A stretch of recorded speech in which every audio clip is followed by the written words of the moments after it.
നമസ്കാരം, ജനശബ്ദ ന്യൂസിലേക്ക് സ്വാഗതം.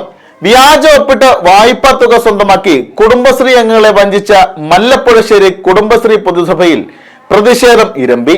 വായ്പാ തുക പുരുഷന്റെ അക്കൗണ്ടിലേക്ക് അയച്ച ബാങ്ക് ജീവനക്കാർക്കും പോലീസിനെ നിശബ്ദമാക്കിയ ഭരണ നേതൃത്വത്തിനുമെതിരെയാണ് അംഗങ്ങൾ പൊട്ടിത്തെറിച്ചത്. തട്ടിപ്പിൽ പങ്കുള്ള 4 പേരെ ഒഴിവാക്കി പുതിയ CDS ഭാരവാഹികളെ യോഗം തെരഞ്ഞെടുത്തു. മല്ലപ്പുഴശ്ശേരി പഞ്ചായത്തിലെ വിവിധ കുടുംബശ്രീ അംഗങ്ങൾക്ക് സംരംഭങ്ങൾ തുടങ്ങാൻ ലഭിച്ച തുക തട്ടിയെടുത്ത സംഭവത്തിൽ നിയമ സംഘടനാ നടപടികൾ ആരംഭിച്ചു. CDSൽ നിന്നും 4 പേരാണ് രാജിവെച്ചത്. പഞ്ചായത്ത് ഓഫീസിൽ ചേർന്ന പൊതുസഭ CDSന്റെ നിലവിലെ ചെയർപേഴ്സൺ, വൈസ് ചെയർപേഴ്സൺ, മുൻ ചെയർപേഴ്സൺ എന്നിവരടക്കമുള്ളവരുടെ രാജി എഴുതി വാങ്ങിയതായാണ് അറിയുന്നത്. പിന്നോക്ക വികസന കോർപ്പറേഷൻ 4 രൂപ മാത്രം പലിശ ഈടാക്കി നൽകിയ 1,07,00,000-നും CEF ഫണ്ടിലുമാണ് വൻ ക്രമക്കേട് നടന്നത്.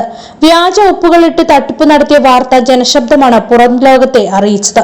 അതോടെ ചതി തിരിച്ചറിഞ്ഞ കുടുംബശ്രീ അംഗങ്ങൾ പ്രതിഷേധവുമായി ഇറങ്ങി. ഒടുവിൽ മിണ്ടാട്ടമില്ലാതിരുന്ന DMCക്കും പഞ്ചായത്ത് അംഗങ്ങൾക്കും നിൽക്കക്കള്ളിയില്ലാതെ വിഷയത്തിൽ ഇടപെടേണ്ടി വരികയായിരുന്നു. പണം പറ്റിയ 4 പേരും പുതുതായി തിരഞ്ഞെടുക്കപ്പെട്ട CDS ഭാരവാഹികളുടെ പക്കൽ തുല്യതുക രേഖപ്പെടുത്തി ചെക്ക് നൽകുന്നതിനും ക്രമക്കേടുകളെക്കുറിച്ചുള്ള നിയമ നടപടികൾ തുടരുന്നതിനും പൊതുസഭ തീരുമാനിച്ചതായി അറിയുന്നു. ജില്ലാ മിഷൻ കോർഡിനേറ്റർ, പിന്നോക്ക വികസന കോർപ്പറേഷൻ പ്രതിനിധികൾ, AS/ADS അംഗങ്ങൾ, മുഴുവൻ ഗ്രാമപഞ്ചായത്ത് അംഗങ്ങൾ എന്നിവർ പൊതുസഭയിൽ പങ്കെടുത്തു. ഞങ്ങളുടെ കുടുംബശ്രീയിൽ നിന്നും 10 ലക്ഷം രൂപ എടുത്തിട്ടുണ്ട്. അത് 2022 പൈസ എടുത്തത്. പക്ഷേ സെപ്റ്റംബർ മാസം അവർ അടച്ചില്ല. ആ അടയ്ക്കാത്ത ബാങ്ക് മാനേജർ വന്ന് പഞ്ചായത്തിൽ ചോദിക്കുമ്പോഴാണ് ഞങ്ങൾ സത്യാവസ്ഥ അറിയുന്നത്. സത്യത്തിൽ ഞങ്ങൾ അറിഞ്ഞതല്ല, വ്യാജരേഖകൾ വെച്ച് ഇങ്ങനെ പുള്ളിക്കാരൻ ലോൺ എടുത്തതാണ്. പിന്നെ സൈൻ പോലും ഡിഫറെൻ്റ് ആണ്, എൻ്റയർലി ഡിഫറെൻ്റ് ആണ് സൈൻ പോലും. 13 കുടുംബശ്രീയുടെ ക്യാഷാണ് ഇങ്ങനെ പോയിരിക്കുന്നതെന്ന് അറിയാൻ കഴിഞ്ഞത്. ടോട്ടല് 1,07,00,000 രൂപയാണ് എടുത്തിരിക്കുന്നത്. അത് ഞങ്ങളുടെ ഗ്രൂപ്പിൻ്റെ പേര് വെച്ചെടുത്തിരിക്കുന്നത് 10 ലക്ഷം.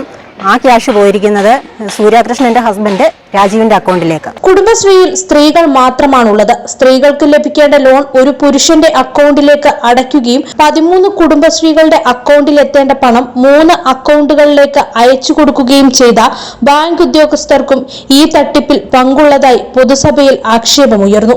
ജനശബ്ദത്തിൽ തട്ടിപ്പിനെ കുറിച്ച് വാർത്ത വരും വരെ നിശബ്ദത പാലിച്ച DMCക്കെതിരെയും പരാതിയുണ്ട്. ഇവയൊക്കെ അന്വേഷണത്തിൽ ഉൾപ്പെടുത്തണമെന്നാണ് നാട്ടുകാരുടെ ആവശ്യം. News bureau, Kozhencherry.